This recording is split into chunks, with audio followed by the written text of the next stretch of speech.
Welcome to the Gritty Podcast, friends. I'm your host, Brian Call. Today's episode is with my good friend, Anthony Spencer. It's the second half of our discussion when I was down there in Weiser hanging out with him. And on this podcast, we talk about fish and wildlife, how they determine populations, how they in general, how the models they use for determining how many elk are in a certain unit, and then therefore how many tags they can issue for that unit. I'd like it to be a lot more scientific. Yeah. But the agencies have limited resources, and so some are better than others, and some have, but it takes money. Mm-hmm. So on this podcast, we talk about that, and we get into, because my discussion is, I really get tired of talking about who's more morally pure than the next in terms of the technology they choose to hunt with. I think it's a dead-end road myself because everybody uses some form of technology to some extent. We have units that allow rifles. We have hunts that are extremely primitive with recurve only. All of those are legal means and ethical means for taking an animal. And really what I would like to determine when it comes to keeping, I'd like to keep hunter opportunity at a higher level or keep it at its existing level. So that means if tech comes on the scene that reduces hunter opportunity, we should rethink the legality of that tech. But Anthony talks about some of the problems with that idea. He agreed in many ways that it is the right approach, but when it comes to actually implementing it, it's a lot easier said than done. So we talk about that. It's a good discussion. Is that because it's hard to count the animals? Pretty much. But that's the gist of it, yeah. That It's not that easy to figure out how many black bears are in an area. They're sneaky. And they don't stop moving. Yeah, and they eat and walk and eat and walk. And it's then bizarre. You have nocturnal animals and so on. So you can kind of, like, how many cougars are in an area? You'll never know. How many wolves? Like, there's these things don't just present themselves, and they're hard to count. You can go and hunt all week for elk, not see one. Does it mean there's no elk? No. So anyway, it's a good discussion. Before we get into that, we're going to take 10 minutes and answer some questions. I got one from Steve Dinkelman. Subject is black bear broadheads. What is your go-to broadhead for black bear? I have DRT's bipolar G5 Montec and think about ordering some iron wills. Thanks, Steve. I think for black bear, most heads work really well, period, because bears are soft. They're like, have you ever gotten a hold of a big, wrinkly mastiff? Mm-hmm. That's what bears remind me of. Mm-hmm. Yeah. Here's my thing, though. I feel like it's hard for me to want to shoot any head besides the Valkyrie. Backing up to a two-blade head on bear versus an expandable, I mean, there's just a few things to consider. So Aaron and I have talked about this a couple of times, a few years back. If there's any animal to use a mechanical head on, it could be a bear. The reason for that is bears don't bleed well. You shoot them with a gun, and it's really disappointing how little they bleed. They don't leave blood trails. That one that we shot in Prince of Wales years ago. No blood. No blood whatsoever. No blood. And then when we were skinning it out, it bled all internally. Yeah. We cut off that last haunch, and it bled out gallons. You shoot one with a mechanical head, and often the hole is so big that it actually, and they seem to bleed better with a big giant slice, than they do with a bullet hole. You think it's just the way the fur can mat down over it? So here's what I have observed skinning bears. Mm-hmm. And this is why I don't like two blades. I don't like cut on contact necessarily for bear. And this is why. I've seen this situation where, so the bear hide on a bear, if you take the body cavity and then you take the bear hide is like a giant sock. It slides up and down along the body. It can slide 4 or 5 inches. Mm-hmm. It's loose. Like they put on all this fat and then they hibernate and it comes off their body. It's like It's like a fat person with all this extra skin. It's like a big I can grab my mastiff, I can grab her back, and I can lift it up 8 inches. Yeah. Easy. Yeah, that skin's all loose and stuff on a bear. And so what happens is if you have a cut on contact, this happened, I've seen this happen a few times. it'll put a little 1-inch slice. Like, let's say you're using like an iron will. Okay. It does have a little bleeder blade, which I think helps, but it's still mostly a 2-blade. So it gives you a 1-inch slit or so, right? And that slit goes in, passes through, and goes out the other side. Okay. Let's say that bear is forward and leaning over and eating when that happens, and you shoot it, and then it starts to run, and the skin slides back 4 inches. It seals the hole. Those 2 holes don't line up. The skin in the hide and the skin in the rib cage, they don't line up. So unless it moves forward and moves that skin forward, it's not going to put out any blood. Typically, the 2 holes are so small and designed in such a way, they just never line up again. And so the bear will run off, it'll die, but it won't leave any blood. And it seems to lose blood pressure. It seems to me, when they bleed internally, the blood pressure takes longer. I picture it like a wound that's being compressed versus one that's just wide open. It seems that when I have seen an animal bleed internally, they're able to go farther longer. When they bleed externally, it just falls out on the ground. They lose blood pressure and they just pass out. That bear in Alaska, or Prince of Wales, it went up like 80 yards up switchbacks. Yeah. Ran forever. Where when I've shot bears with a big giant mechanical, it seems like the hole in the skin is 3 inches wide, or just it's like 2 inches wide. It's a big old hole, and when it pops through the bear, the rib cage as well, it gets a big old hole there. And mechanicals seem to work really well on black bears. It seems to like leave big holes. But last year, our buddy Arby, he used a mechanical, and it went through a 2-blade, big hole, but it was just that fine slit, and the hide just slid right over the top of the hole. I suppose that can happen with a lot of heads, but when you use a 3-blade, when you look at 3-blade holes, they're not slits. I saw a they're picture circular. the other day in your photo. I haven't shown it. It's pretty bloody. Yeah, but I'm just saying I saw that, and I couldn't figure out what that was and what was going on, because that hole was so big. Well, that's the Valkyrie broadhead. As it goes through the body, it's like a hypodermic needle in the front, like the first inch and a half. And as it goes in, out. And then it kind of has it swoops out, and I forget what they call it, but the design sort of rips the hole bigger. So it doesn't just make a hole the diameter of it. It's not an even cut that slices. It gets a hole in place, and then when the back end of the head hits, it rips and cuts at the same time. It looks like someone got a triangular cookie stamper and just shoved it through the animal. Right. So what you end up with is a hole bigger than an inch. I think the head is an inch or something or so, but you end up with a hole that's actually bigger than that. And not just a hole, but it's cutting in 3 blades throughout the whole body. It's 3 razors, 3 sword points going through your body. It doesn't seem to lose any sharpness. My issue with a lot of mechanical broadheads is they're cheap. They're made to throw away. They want to sell a 3-pack for $20 or $30. It's like you're talking about one broadhead that's like, you get 3 broadheads for $100 from Valkyrie, and you get 3 broadheads for $30 from the others. There's different manufacturing, different costs associated with it. It's an entirely different type of head. How many big game animals did you shoot in 2018? With a bow.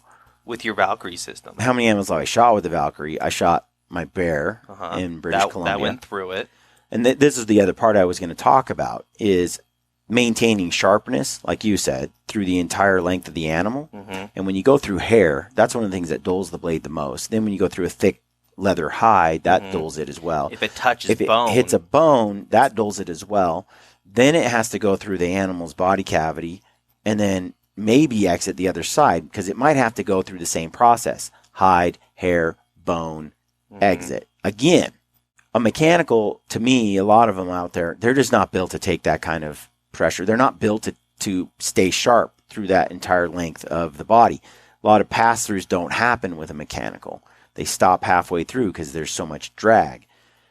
With that Valkyrie system, and I also like the G5 Striker a lot, when it goes through the body cavity, it cuts 3 holes. It rips a big hole that's circular, and those holes seem to line up better between the rib cage and the outer body. And it's not like a slit in the rib cage, like between two ribs of muscle. It's a hole. Holes, they let blood come out. Slits don't. Slits are like, if there's enough pressure behind it, it can push the blood out.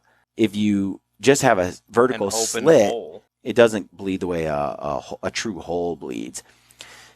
And then again, maintaining sharpness through the entire length and the exit. You get 2 holes with a Valkyrie 99.9% of the time because it goes all the way through. You cause bleeding with 3 blades all the way through. And it maintains its sharpness all the way through. So in my experience, I shot my bear, broke the onside leg, went through the bone, broke the leg, then went into the chest cavity, and then broke the offside leg as it went out the other side. So 2 bones broken. And the bear itself, and then it went past the bear, went through the grass, and then stuck in the ground 20 yards beyond the bear, and then went like all the way into the rocky shoulder of the gravel road and into the ground. And it was like 2 or 3 inches under the rocky shoulder. But I went and found the arrow by looking at where the bear was standing, and we couldn't find it because it's underground and it's 20 yards away from the bear. Then I realized, when I looked through the other side, I got down on my hands and knees, and I saw that the grass had been clipped in a straight line. And I followed the clipped grass, and they all had little blood clips on them. It didn't rip the grass. It cut the grass.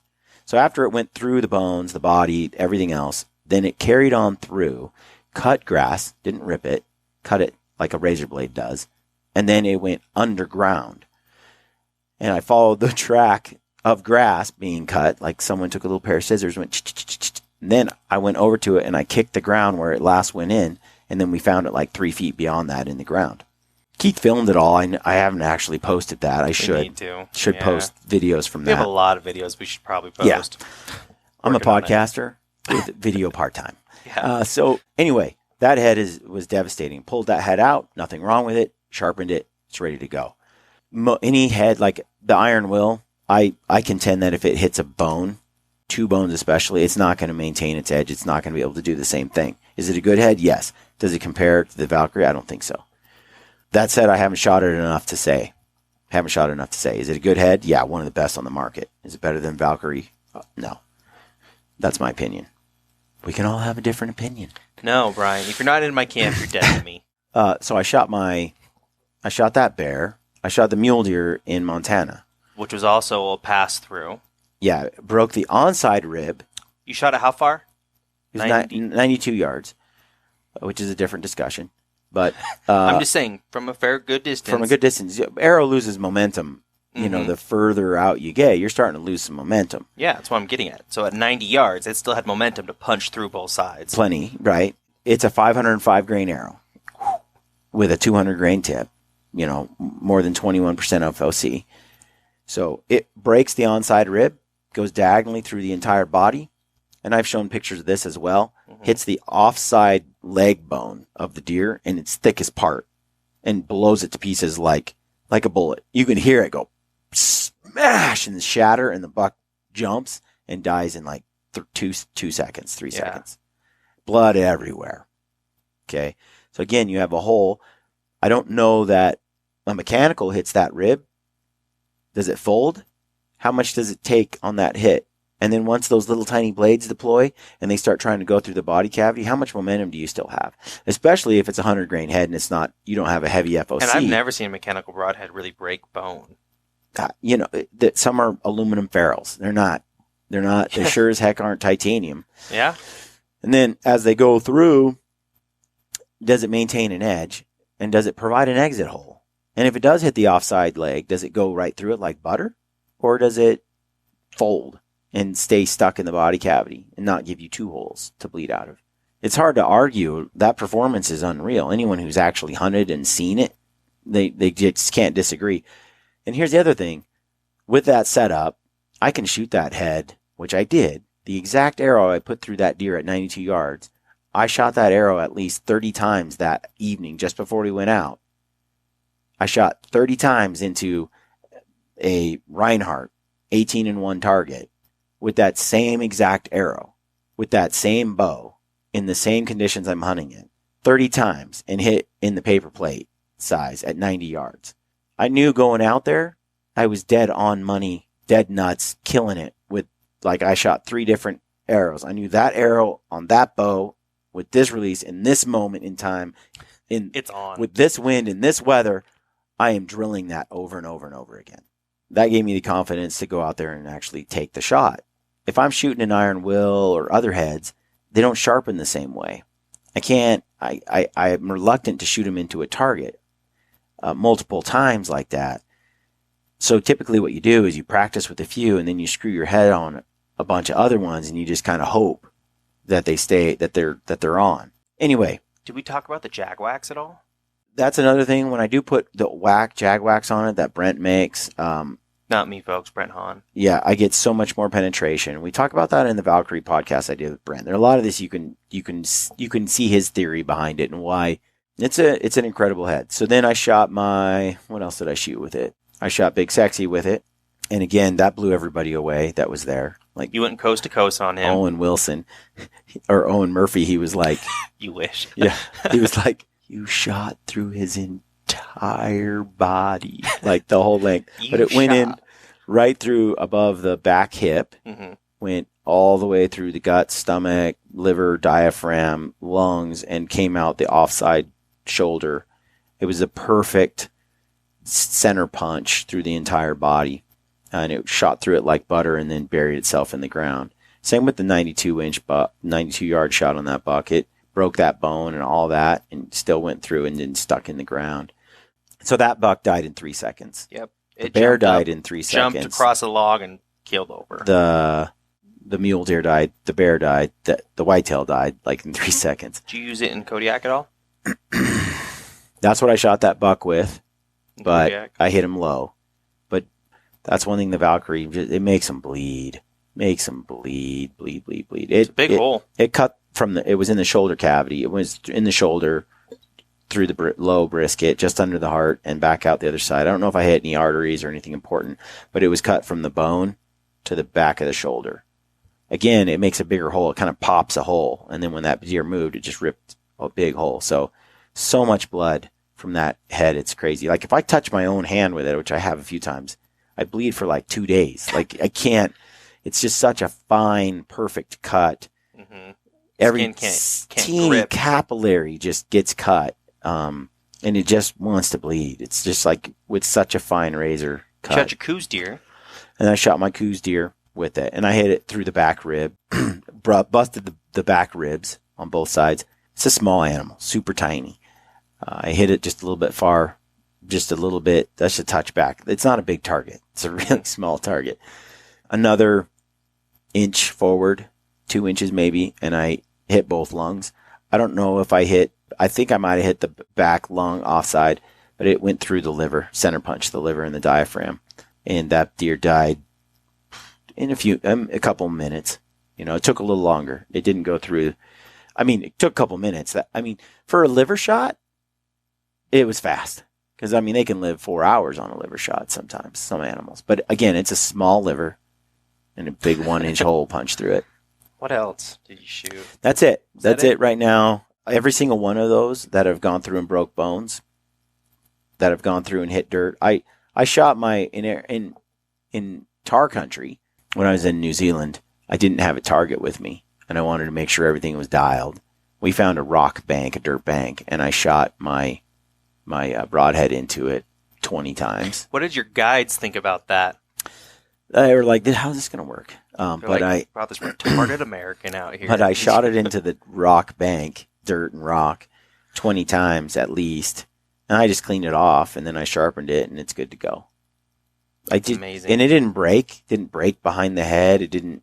The arrow shaft didn't break. Didn't even nick. It's amazing. Straight on. It's an incredible head. It's an incredible design. If you go design. listen to that podcast with Brent Hahn where he's talking about the Valkyrie archery setup, he's not just like a nerd about this kinds of stuff. He's fanatic. Well, it's not like there's not systems you can design that are similar. Like Anthony did that. The last podcast, if you listen to that, Anthony talks all about how he tried to build the same arrow using his own components and doing it less expensively. And the deficiencies in that design because they don't quite make all the parts that that Brent Hahn manufactures with Valkyrie. You can make some great setups. I think a heavy arrow with a sharp tip is going to do, 80%, 85% of the job. Humans have been hunting with spears for a long time. But by all means, the Valkyrie just has, it just gives me that little bit of edge.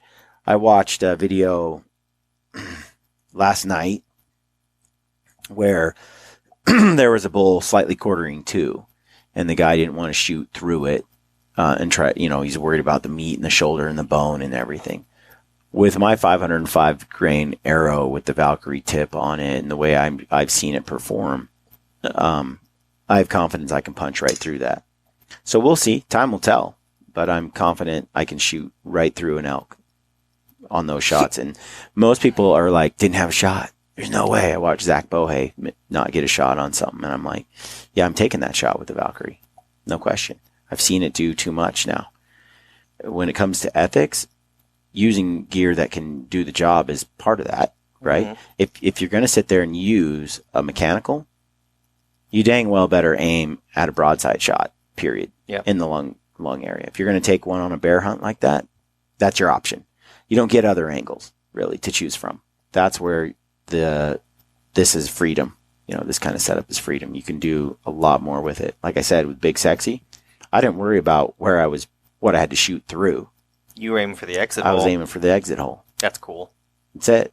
I put it there, and that's where it went, and blew right through. I don't have any concerns about what that head can do. It's blown my mind. I was such a naysayer to it in the game. It took me like a year and a half to actually give Brent.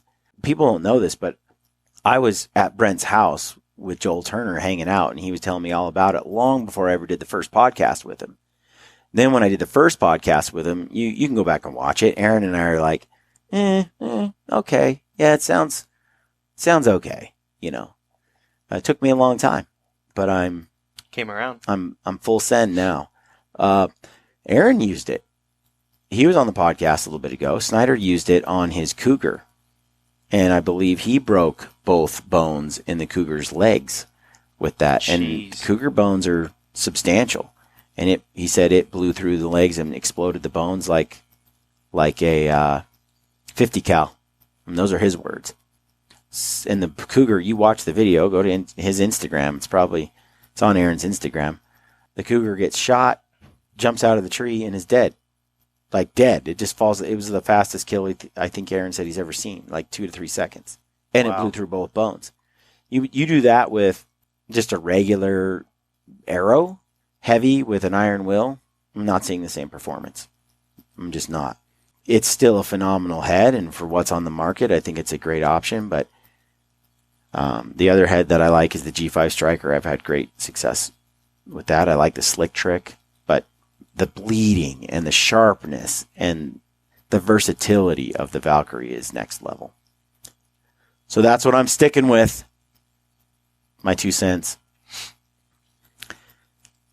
We're past 10 minutes. Oh, yeah. Oh, we left 10 minutes in the dust. So thanks for sticking around. Yeah, folks. thanks for sticking around. I'm going to quit talking about Valkyrie for a while. But the guy asked which broadhead. It's hard to beat that, but I would say... If you guys have questions we want to cover or things send you them want in. us... Someone sent in a topic idea for us, and we actually ended up covering it. We'll be doing it here sometime this next week, so okay. Be our inspiration. Yeah. I say 3-blade fixed. I'm all fixed blades now. I'm not a fan of mechanical anymore. They're done. They're out. There's too many bones hit too many times where, it's not my intention to hit a bone, but it does. At that point, it doesn't perform the same way. Yep. It just doesn't. So. You want to talk about your shirt that you're wearing? I think I did last podcast. So? I'm not much of a salesman, folks, but I have some gritty apparel. Gritty hats and tees. They're going to be at the Gritty Film Night on February 15th. They're going to be at the Hunt Expo. So if you're in town, swing by the Hunt Expo and grab a Gritty hat and tee. We would love to see you at the booth over at Mountain Ops. We should be getting them up online sometime after the Hunt February, Expo. Yeah, probably. And we have some cool other designs that will be coming out. Hope everybody that's a fan of the show gets in and gets their shirt and hat, because We need more out there on the Gritty Nation. So, all right, folks, enjoy this podcast with Anthony.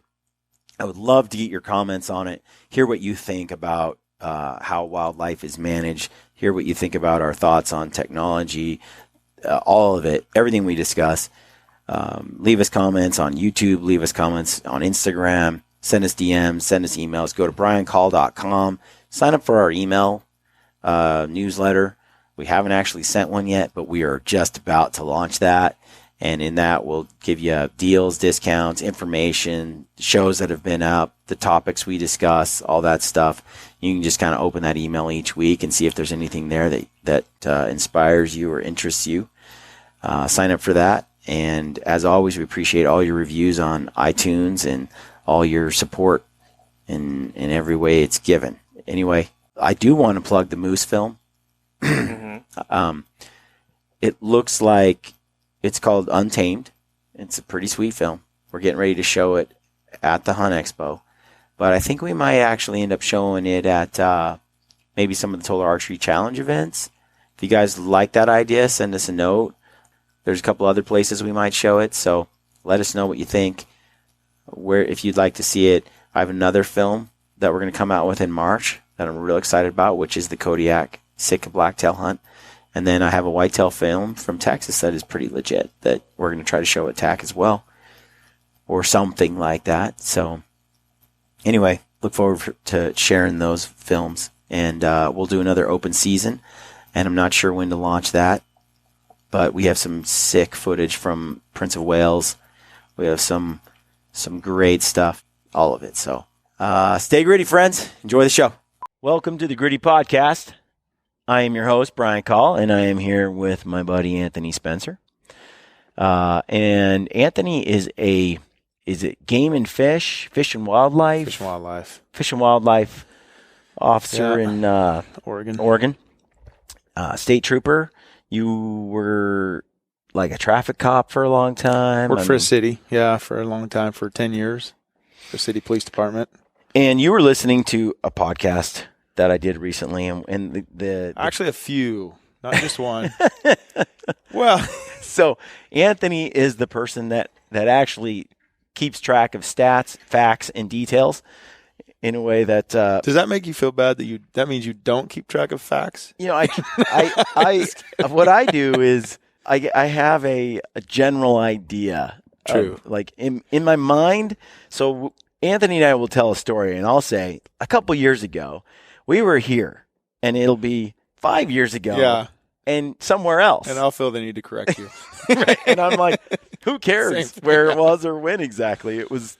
No, none of this surprises me. I've known this about you as long as we've been friends. So people listen to the podcast and they write in and they correct me all the time on things, and I'm like, yeah. Does it matter that it's not exactly like when we were talking with Uncle Kevin on tag details and draw deadlines, and I'm getting the gist of it, but I don't always have the facts. Or Aaron Snyder and I get into trouble all the time because we'll start talking, and Aaron will say something, I'll say something, and we're totally wrong about an issue. One of the recent issues that came up was we were talking about tech, and we got into the discussion of how do you manage tech. The Garmin Zero was part of that discussion. Right. And I got an email from the CEO of Pope & Young saying, I was cringing as I was listening to you and Aaron talk about your show. We need to create some panel. Yeah, me and Aaron were like, panel. You know, the Fish and Wildlife Agency should have like a panel where they someone can sit there and say, yes, this technology should be allowed. This is fair chase. This is fair chase. This is not. And kind of go over that. And he's like, yeah, we've been doing that for like 50 years or something with Pope & Young has been involved in that very thing. So we're going to have the CEO, president of Pope & Young on to talk about the issue some more. But in the meantime, you heard the podcast, and I was presenting my stance on technology. Right. From my perspective, because I don't like to get into the morality, ethics, fair chase issue, because I feel like so much of that is virtue signaling, it's posturing, and it's BS. Because at the end of the day, One guy might use a recurve and a helicopter to shoot a sheep. Right. And one guy might use a rifle and his feet to walk up the mountain. Right. Which one did Had the the harder unfair thing? advantage, Which or- one yeah. used fair chase? Which one didn't? Right. Some guy might use a recurve and a radio and get talked into an animal Right. and he shoots a buck. Another guy might use no radio and shoot it from 300 yards with a rifle. Yeah. Like, which one was ethical? Which one was fair chase? And we can Right. debate that a million different ways. That also comes down to a personal choice. As far as fair chase goes, how much opportunity do you want to give that animal to escape?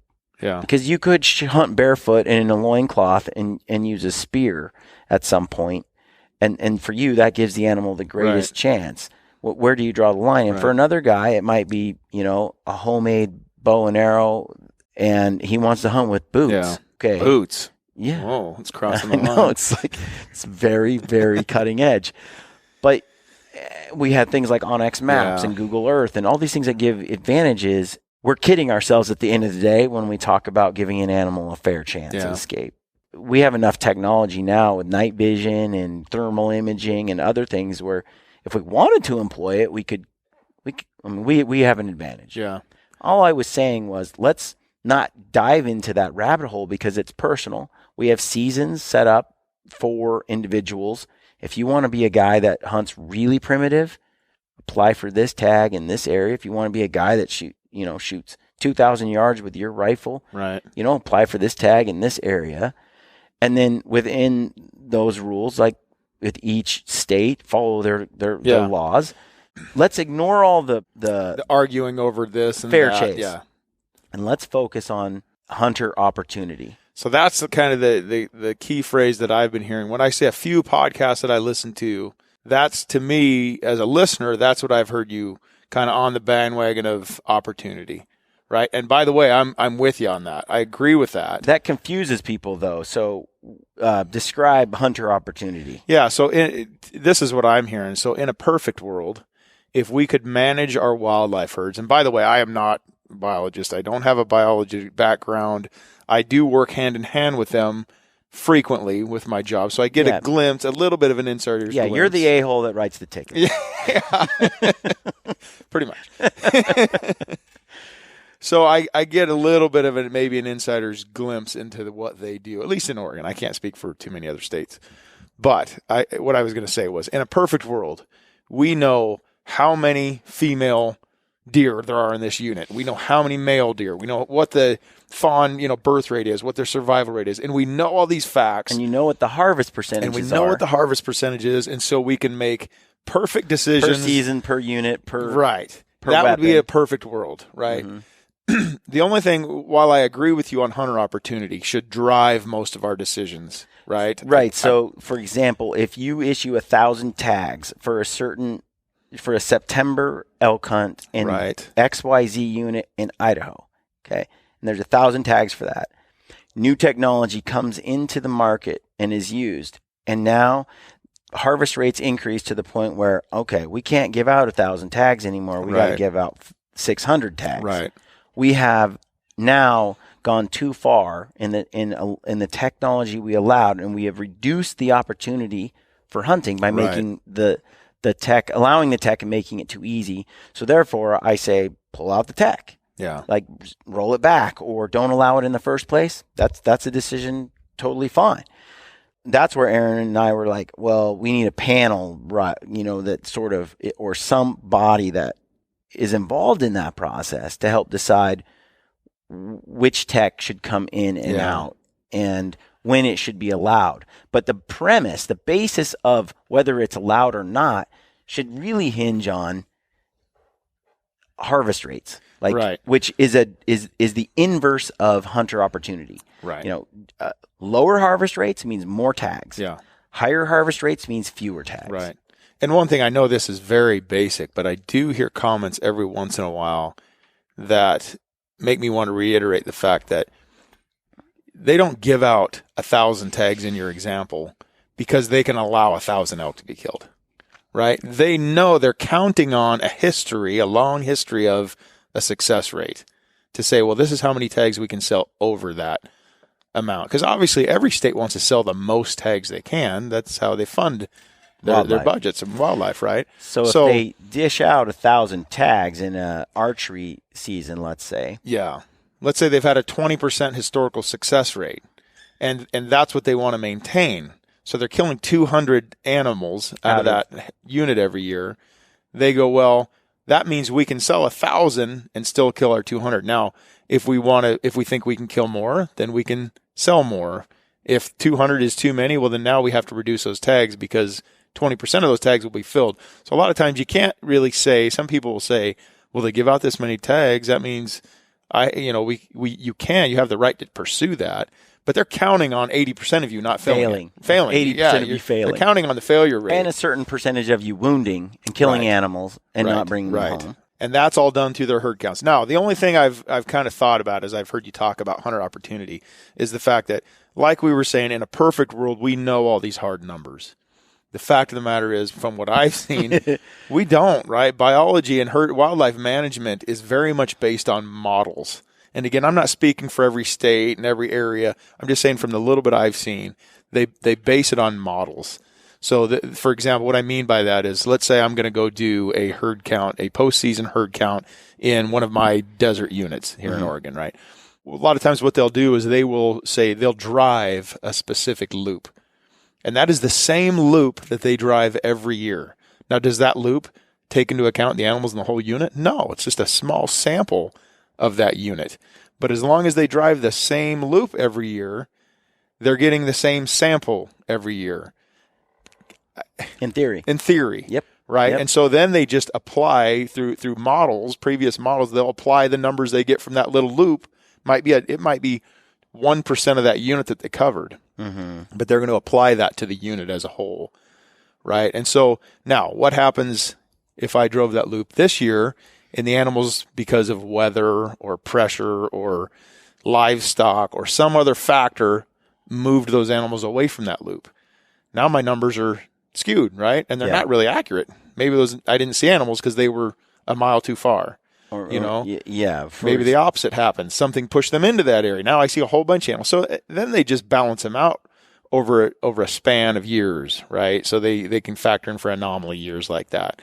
So the fact of the matter is, a lot of times it's the best they can do, right? These people are... There's only so much in dollars and resources, right? And they're managing it as best they can. You mentioned something to me saying, it seems as though the states that sort of do an over-the-counter, come on, come all kind of situation usually have the least idea of what's going on. Yeah, all they know is that we've been doing this for this long and our animals are still there.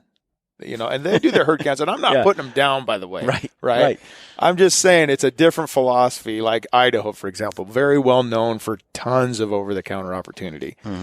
And you can't really say that's not managed, I suppose, because if at the point that their herd counts start getting too high or too low, they need to make adjustments. But until they do, they don't need to make adjustments. So you can't say they're not managing it. Yep. It's just that it keeps falling within their allowable limits, and so they just keep allowing the sale of the tags. It's just a different way to manage. It's not a shock to me that counting animals is less than perfect. Yeah. It's not a shock to me that this is sort of winging it stuff. Yeah. There's limited resources, and dude, I go out and try to hunt animals. I can't find them. Right. It's not like they just go, it's not like roll call. Well, then, and then throw in like something like black bears, who are, very reclusive. They don't like to be out in the open a lot. Yeah. Cougars. I mean, you're dealing with, they have just these historic models that they use, and they just get the best numbers they can. And then they're just comparing one year to the other. Is it going higher or lower? Right. But still, I still contend, based on, what you were describing, that you can still use that to determine if harvest rates have gone up too high. I agree.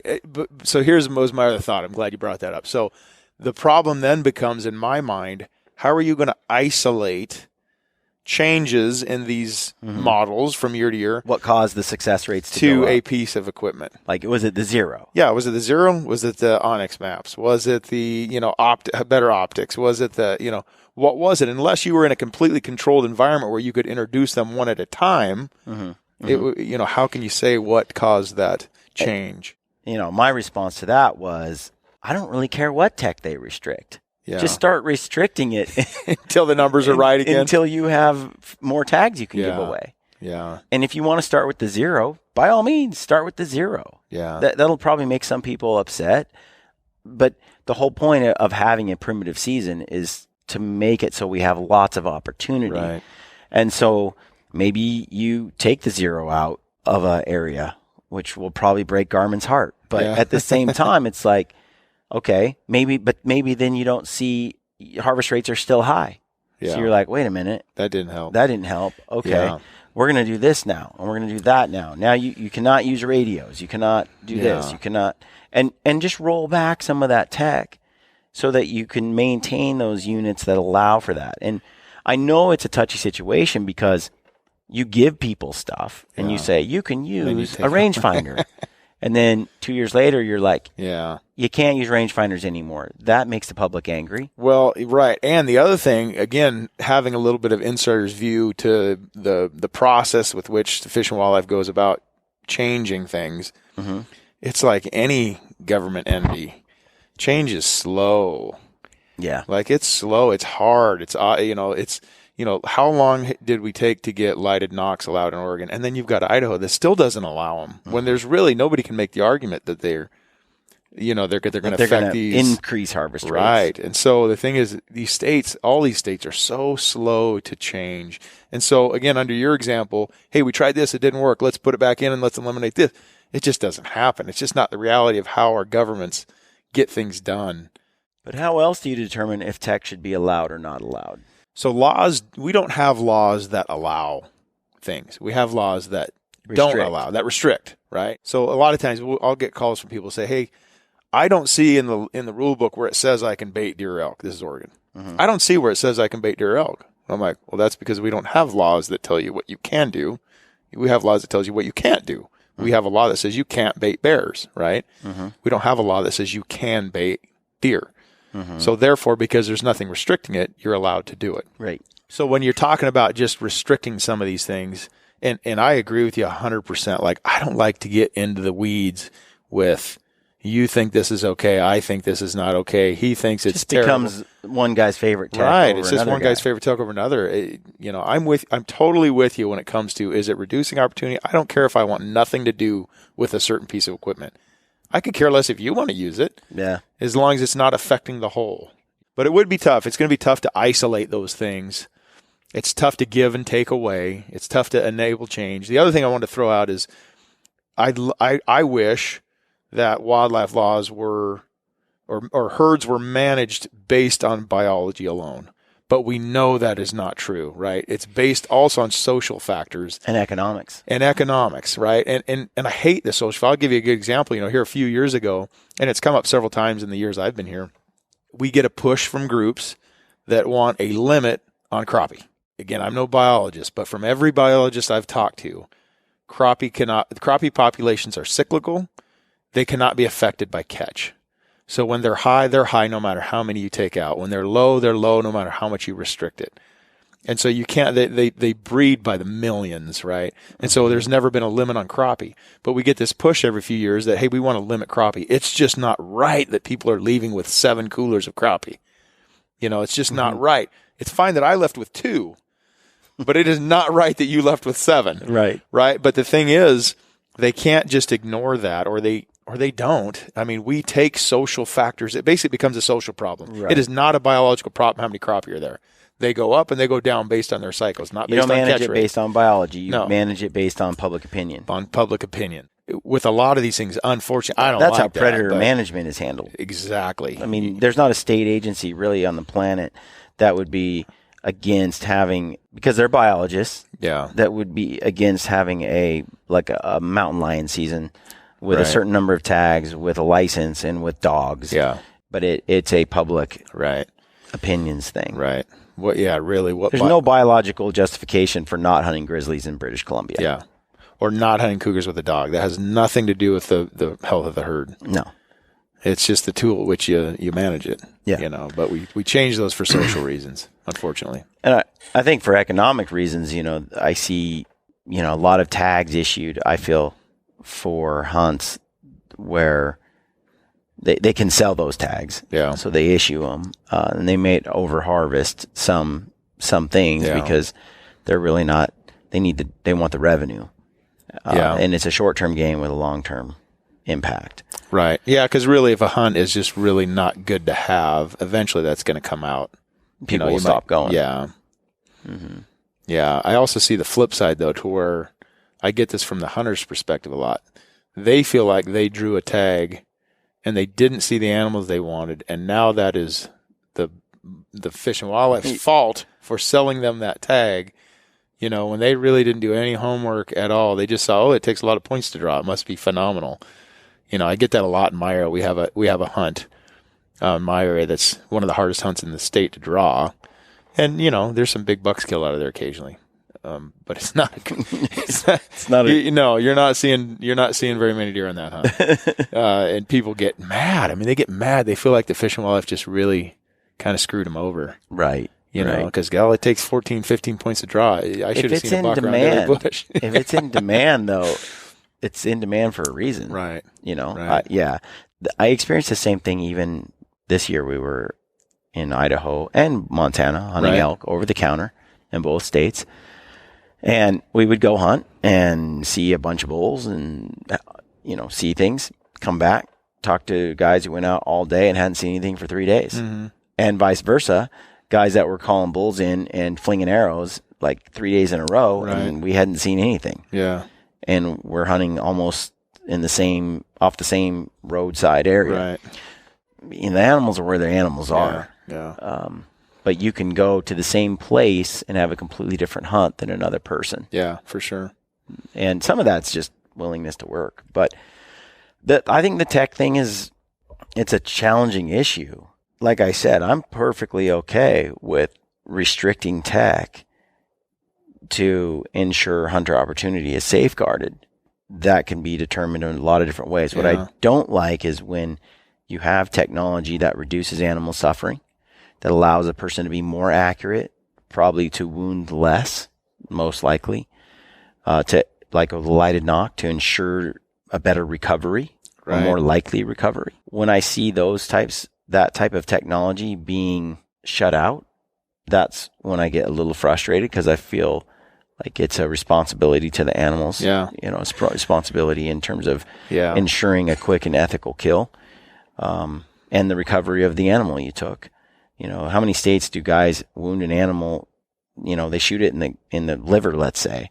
They didn't know where they shot it because they didn't use lighted knock. They couldn't see where it went in. And then they give it 2 hours and they're like, it must be dead now. And then they get up and they go and track it and it jumps up and runs 2 miles and doesn't bleed much. No, it's not bleeding anymore. Yeah. And then they never find it. And then they go kill another one, you know, over the next 3 or 4 days. Yeah. Well, and one thing that drives me crazy about some of that stuff is you take like your infrared, right? Where you say, well, that guy, if he had infrared, could have a lot better chance of recovering that animal. The argument to that is, well, then a guy could take that infrared before he shot one and go out and shoot it, right, at night or whatever. And it's like, well, that's already illegal. We already have a law for that. Right. It's already illegal. Why do we need to restrict the good part of it to try to cover our bases for something that's already illegal? That was a topic that just came out in a podcast. Somebody wrote in. By the time this airs, some of you listeners will have heard it if they heard that podcast. But the gist was a gentleman wrote in and said, appreciate the show, but I think something's being missed here. You're not talking about my issue with the Garmin Zero, for example, is that if you use the Zero, guys will take shots that they shouldn't take, and they will wound more animals because they think that the Zero is going to make them a better shot. My argument is the same what you just said. We should not be banning technology or banning tools because somebody might misuse it. Right. I equate it to that of cars or guns. We don't take away guns and infringe upon the Second Amendment because somebody might use a gun inappropriately. I fundamentally stand against that idea. Let's ban this because bad people might abuse it. It doesn't make sense to me to ban guns because 1 or 2 people might use them. So then you're restricting all the good people that would use that tool effectively and in a proper way because somebody might do something that they're not supposed to. Well, that person is going to do that stuff anyway. Right. That person is going to go out and shoot people, whether there's a law or not, with a gun. I don't understand that. It's like with cars. We don't ban cars because somebody's going to, because a 16-year-old is going to drive too fast. Well, that's going to happen. And you look even at wildlife management. We managed to almost wipe out several species before any of this tech was available. Right? When we settled this nation, right? Managed to just about wipe out the buffalo, the turkey, the white-tailed deer. We did that without all this tech. So if left unchecked, man can wipe things out. It's not just the technology that's going to do that. It's the fact that we, like you're saying, we need to manage it appropriately so that the numbers are staying where they need to be. And as long as that we can make that happen, I don't really care what you want to shoot or what I want to shoot. Yeah, and I'm quite libertarian on that. I feel that if a guy wants to use a hinge release, great. Yeah. If another guy wants to use a trigger, great. Like use what you want to use. And I feel like we live in a society where moral posturing and virtue signaling is the order of the day. Yeah. It seems that most people I meet and that online or talk to inevitably go to how righteous and pure it is to hunt archery this way. Right. And how impure and evil and wrong and it is to hunt archery this way. And you have these camps where people say, well, I do it the right way, the pure way, this way. And you have this other camp saying they do it this way. Yeah. And there's two sides to every story. At the end of the day, that's why I like to avoid that conversation altogether, because to me, it's not productive and that should be a personal choice. Yeah, I agree. And you could take, that's not just hunting, that's society. That's a society issue right now. We love to argue. We are right. The other group is wrong. When I joke about this all the time, like with you, when someone says, you're decaying archery from the inside and destroying it with this promoting this charlatan, tool of the Garmin Zero. You're a disgusting human, blah, blah, blah, blah, blah. It boils down to, what I hear is, Brian, I am so much better than you. If you only knew what I knew. Yeah. It's like, do you not hear how arrogant that sounds? Right. Do it your way. I respect that. Do it your way. Hunt how you want to hunt.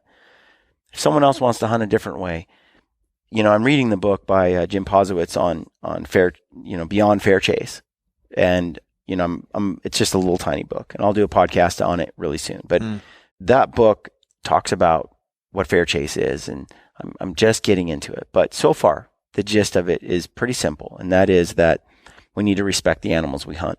You can respect an animal in multiple ways. Yeah. One is you can use technology that kills it super quick and efficiently, even from 1,000 yards.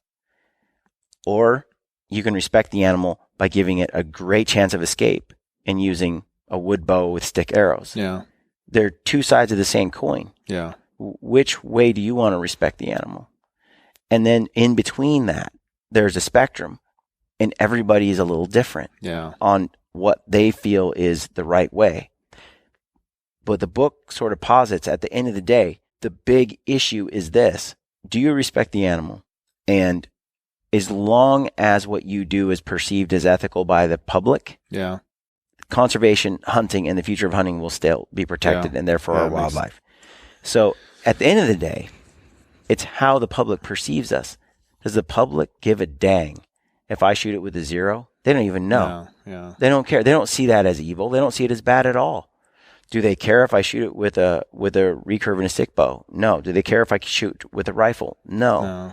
When it comes down to this concept of fair chase, with two sides of the same coin, where one is emphasizing like the greatest chance of escape, and the other one's emphasizing the least chance of escape but the quickest kill. It's like it comes down to a personal set of ethics. And in today's world, we have these new hunters that didn't grow up doing it like we did.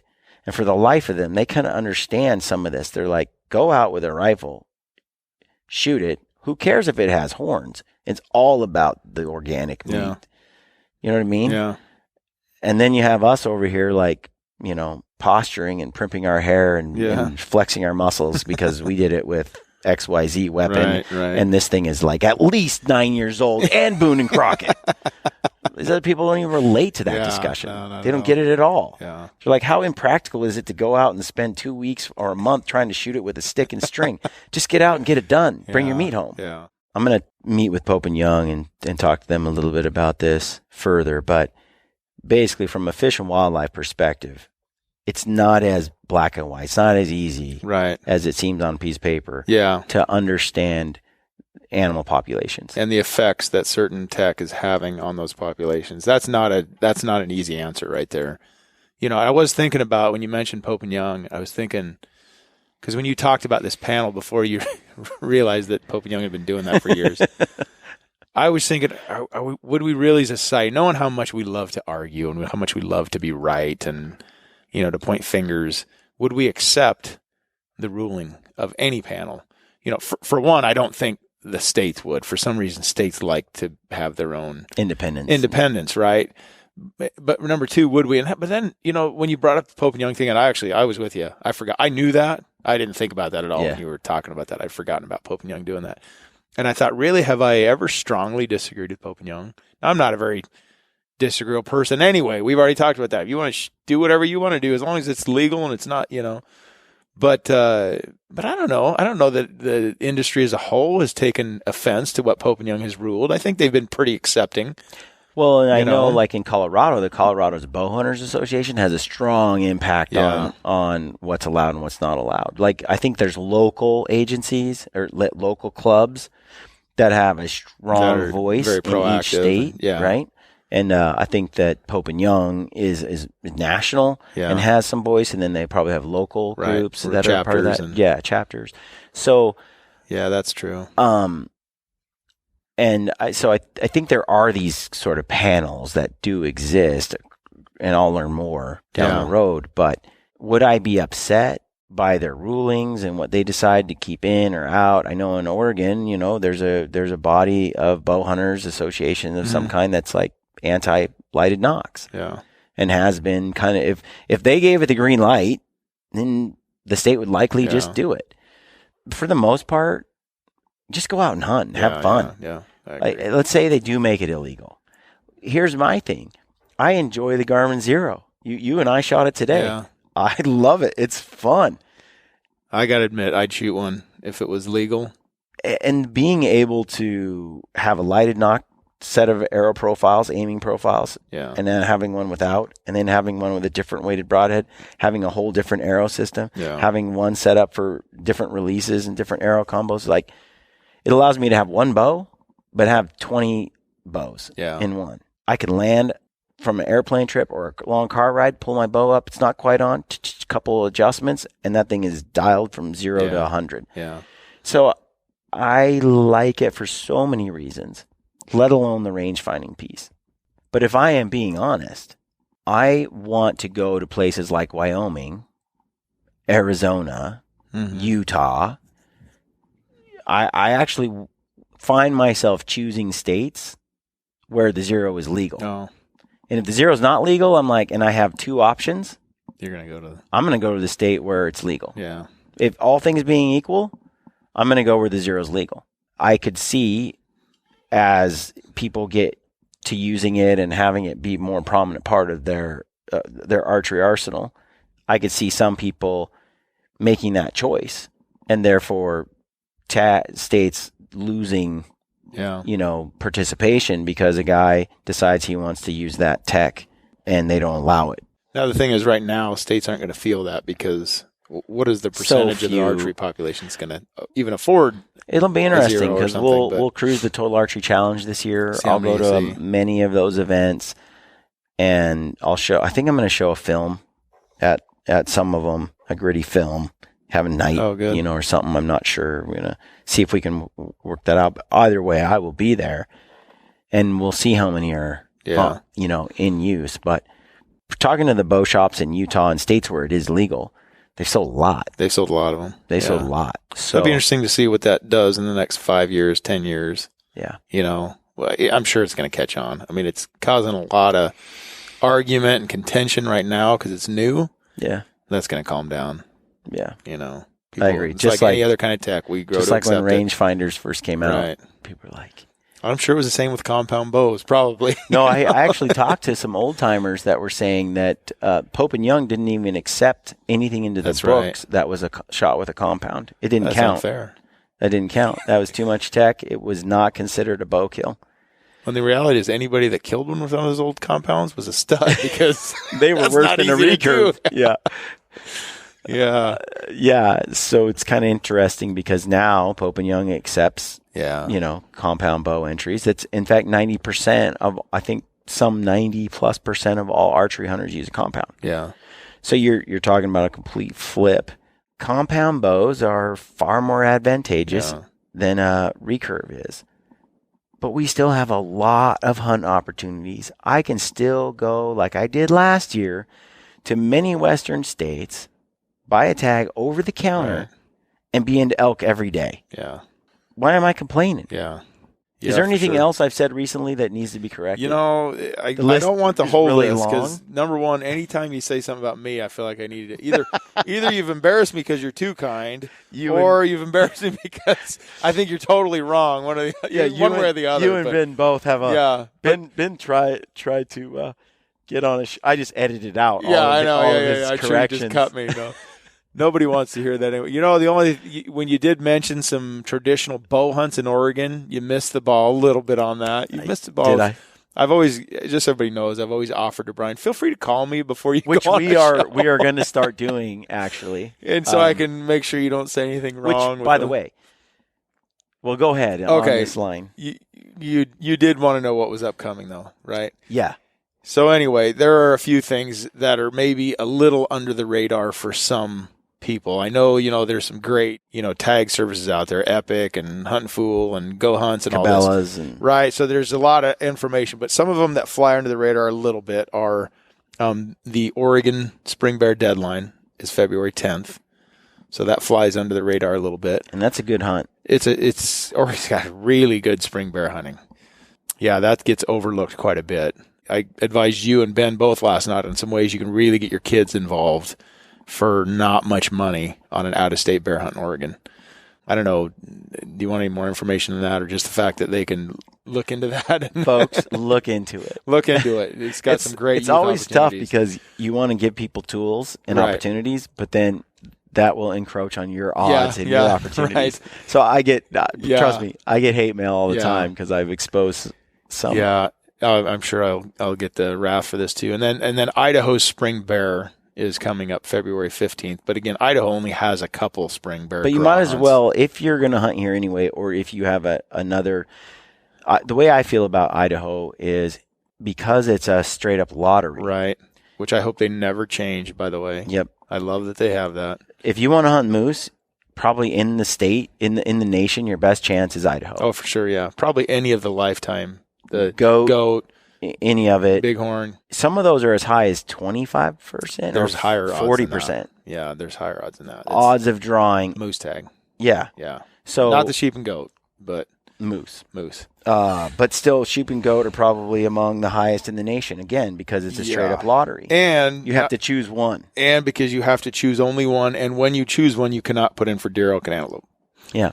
So that really lowers the number of people who are interested in putting in for a lifetime species. So that's why I say if you're going to put into a draw to try to get a moose, a goat, or a sheep tag, which you really should because the odds are Yeah. among the highest, especially if you want to hunt moose. Well, and what I've told you guys and most of my friends that if you haven't been putting in for Idaho, it's fine because you don't build a point. But if you're going to hunt an Idaho over-the-counter hunt, you're crazy for not putting in for the Idaho draw first. You're buying the license anyway. Yep. You're crazy for not putting in for everything in the controlled hunts. And you can do a controlled hunt. Let's say you apply for moose, then you can actually buy an over-the-counter correct. elk tag. It Elk doesn't or deer. preclude you. It doesn't prevent you. You just from- can't put in for the controlled hunt. And there's actually even some loopholes there. There's some hunts you can put in for. No, that's a different regulation. I'm sorry. That has So, to get yeah, the waiting period. If you are going to hunt Idaho, yeah. so if you're going to do that, you might as well apply for your once-in-a-lifetime Your Uncle species. Kevin is a good example. So Kevin calls me every year. God, what controlled hunt should I be looking at? And I tell him, but I also say, Kevin, he hasn't decided to jump into Idaho yet. Because keep in mind, you're not jumping in like you're starting to invest in points like every other state. Right. It's just a random. But I said, plan an over-the-counter hunt.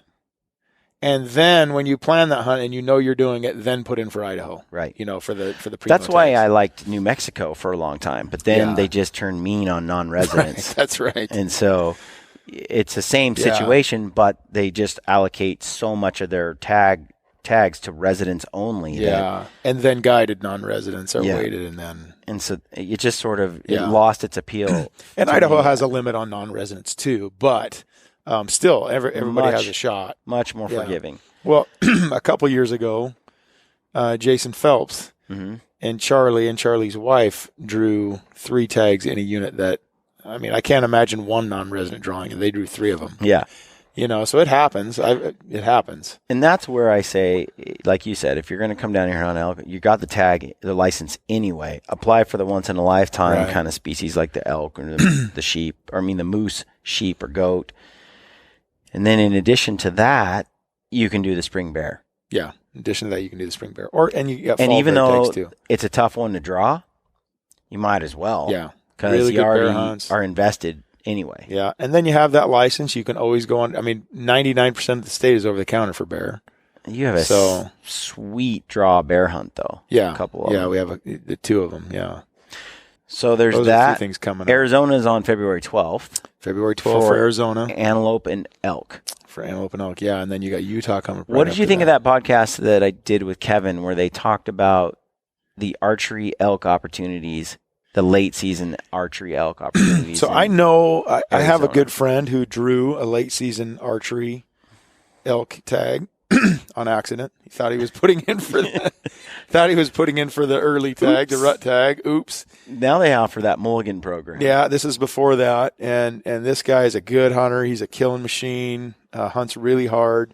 Decided to maximize it. And I sent him to your uncle, to Kevin. Mm-hmm. Kevin then sent him on to somebody who would know his unit better. It's always good when you got an outfitter you can trust to do that, right? And he ended up going with a different outfitter in the unit he drew. I'm drawing a blank on which unit it even was, but anyway, he went down there and had a great hunt, killed a great bull. They had him on stalks every day. He had a really good hunt. I think because I have a lot of points in Arizona. You mentioned on that podcast that Ben and I look at Arizona like it's our lifetime. Kind of how I'm viewing Utah right now. Right, and Arizona and Utah are that way for me. I'm heavily invested in both states, right? But once those are gone, these hunts will be my See, that's where I'm at. I don't have very many points in Arizona. I've used them a couple of times. And I made that choice a long time ago where I decided, I would rather just hunt every 4 or 5 years or 6 years in Arizona than hunt there once in 20. Right. So that's how I'm set up. That's why I ask, because it seems like those late season archery hunts would be right up my alley. Yeah. I'll be looking at those. I didn't mean to get in the situation I was in. I was naive. I got in here out of naivety. Right. And then all of a sudden I have all these points. So what am I going to do with them all? Waste them on a low to draw hunt? And I've decided to stay in for the long haul. But once those are spent, then I'll be right there with you. If you go in the long haul, Uncle Kevin will help you shoot a 400+ inch bull. Yeah. Maybe. And once. Or I can go try to kill, 4 or 5. 350s. It doesn't make sense. Anybody that's jumping in, I always tell them that's a better route. Yeah. That is a better route. Unless you're such a trophy hunter that a 330 to 350 bull doesn't interest you. Yeah. And I'm not, by the way. Yeah. I just happen to have too many points for me to draw those units. Well, what works for me, like in Utah right now, is I've unexpectedly, through life's twists and turns, become a resident. And now all my points have switched from a non-resident setup to a resident, and I'll be drawing a sweet Utah tag. It shaved several years off of. I'll be able to, whatever hunt you're looking smash at. something probably pretty. And you've got nice. pretty good points there. Yeah, I think 12 or 13 like or something. Yeah, you and Ben both are sitting good there. So good on that. I mean, I'm pretty stoked about that. Before I moved there, I had been talking to Ryan Carter about it, and he was saying, yeah, you're just below the point creep as a non-resident. You'll never draw, XYZ tags. Yeah, you're going to have to look at eating. You have way more points than you need to just draw. eat them. then it came down to I moved, and he's like, "Oh, Game changer. you are set. Yeah. You're gonna have a sweet hunt in Yeah. a I've number talked to of Ryan years." too, and I'm in for a long wait. Yeah. The other thing I'll say though about your podcast with Kevin, I spoke with Kevin coincidentally right after you aired that. I hadn't even listened to it yet, but Kevin did miss.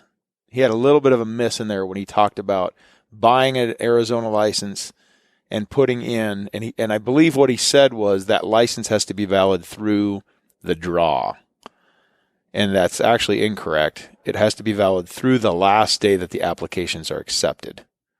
Okay, so the draw doesn't happen until way later. Without a tag, without a license. You can draw without a license, yeah. And if you draw without a valid license, let's say you, what did you just say? It was February 12th, right? Mm-hmm. February 12th is the draw deadline. So let's say as long as your license is valid through February 12th, you can put in on that license. And then if you don't draw, you're fine. You just got your point. If you do draw, then you have to buy a new license to be able to hunt with that. And I knew that because we've done that before. Yeah. I kind of mentioned it, but then he admitted he didn't quite remember. Right. He did on there. And then when we talked later, he's like, oh, yeah, I reminded him that. He's like, oh, you're right. I knew it was one or the other. It was either the day of the draw application deadline or the day of the draw itself. Yep. It's the application deadline. So technically you can get two applications. Yeah, two applications on one tag. And then if you draw, you've got to buy a new one. Right. Yeah. So it doesn't really help residents out because residents likely are going to buy a license anyway. They're not for the year. expensive anyway. Yeah. So, but anyway, it might help you out a little bit if you're save a little bit of money there. So, all right. Any other tag deadlines coming up? Right away? No, Utah will be right after Arizona. It's the next one. So I believe I have it on my phone, but it's like first part of March 5th. So or 3rd. Right now it's Oregon and Arizona. We just passed Wyoming, so it'd be Arizona, it'd be Oregon bear, it'd be Idaho bear, and then March 7th is Utah. When do you have to decide on Idaho, everything else in Idaho? It depends on if you're doing once in a lifetime. That's April, I believe, 5th. Okay. So for Idaho bear, it's just a few more days, isn't it? April 30th Idaho bear, it's February 15th. Okay. So then Idaho once in a lifetime is April 30th. Okay. And then Idaho deer, elk, and antelope is June 5th. Okay. So they got plenty of time with that one. I think people should get it all done by February 10th. Yeah. Oregon, Idaho, and Arizona. Yeah. You don't want to wait till the end. Ask Cousin Ben about that. 7th or the 9th or anything right here in the next don't wait for the last few days in February. Days. Yeah. So. We're almost there already. So yeah. All right. I think that's it. Okay. Good? Yeah. Good. Yeah. Any last words for the listeners? No, just glad to have you up here for a while. It's fun. Think about doing some turkey hunting here in a few months. About time to start finding sheds. If you're down here in Weiser, swing by. Yeah, Indian Head Bow Hunters, and thanks for letting us check it out. Play here. Yeah, and you can't always just pay to come in and shoot too. You don't have to have a membership. Nice. You can just pay to come in and shoot. And if not, join up if you live in the area. All right, folks. Thanks for tuning in to the Gritty Podcast. You can find all the shows on briancall.com. And send us your emails and your questions there and leave us a review on iTunes. We always appreciate that. Only if it's a positive one, though. I used to say just leave a review. No. Leave a nice one or don't talk at all. And that's it. Stay gritty, friends. Stay gritty.